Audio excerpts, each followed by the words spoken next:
நண்பர்கள் அனைவருக்கும் வணக்கம். இன்னைக்கு நம்ம அந்த வீடியோல நாளை தமிழகத்தில் மீண்டும் பல மாவட்டங்களில் கனமழை என்ற தகவல் வெளியாகியுள்ளது. ஸோ அதை பத்தி தான் இப்ப நம்ம பார்க்க போறோம்.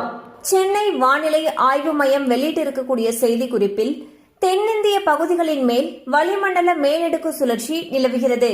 இதன் காரணமாக இன்று முதல் ஆகஸ்ட் 16ஆம் தேதி வரை தமிழகம், புதுச்சேரி, காரைக்கால் பகுதிகளில் ஓரிரு இடங்களில் லேசானது முதல் மிதமான மழை பெய்யக்கூடும். தமிழகத்தில் ஒரு சில இடங்களிலும், புதுவை மற்றும் காரைக்கால் பகுதிகளிலும் இடி மின்னலுடன் கூடிய லேசானது முதல் மிதமான மழை பெய்யக்கூடும்.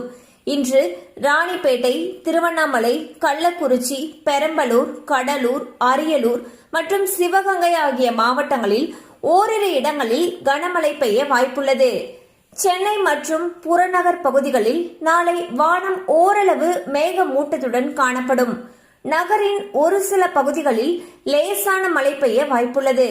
தென் தமிழக கடலோர பகுதிகள், மன்னார் வளைகுடா மற்றும் குமரி கடல் பகுதிகளில் நாளை முதல் ஆகஸ்ட் 14ஆம் தேதி வரை சூறாவளி காற்று மணிக்கு 40 முதல் 50 கிலோமீட்டர் வேகத்திலும் இடையிடையே 60 கிலோமீட்டர் வேகத்திலும் வீசக்கூடும். ஸோ வந்து பாத்தீங்கன்னா தமிழகத்துல மீண்டும் பல மாவட்டங்கள்ல கனமழைக்கு வாய்ப்பு இருப்பதாக வானிலை ஆய்வு மையம் அறிவிச்சிருக்காங்க. ஸோ மழை அதிகமாக பெய்யும் பட்சத்தில் அந்த பகுதிகளில் இருக்கக்கூடிய பள்ளி கல்லூரிகளுக்கு விடுமுறை விடப்படுவதற்கான வாய்ப்புகள் அதிக அளவில் இருக்கு.